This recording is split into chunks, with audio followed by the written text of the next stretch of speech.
السلام عليكم ورحمة الله وبركاته، متابعينا الكرام في كل مكان، أسعد الله أوقاتكم بكل خير.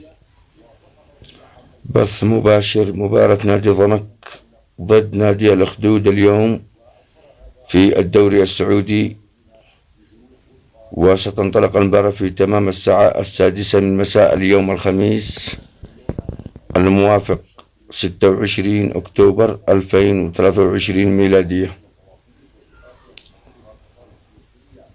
أتمنى منكم الاشتراك بالقناة والضغط على زر الجرس ليصلكم كل ما هو جديد بإذن الله تعالى. سوف نوافيكم بكل التفاصيل.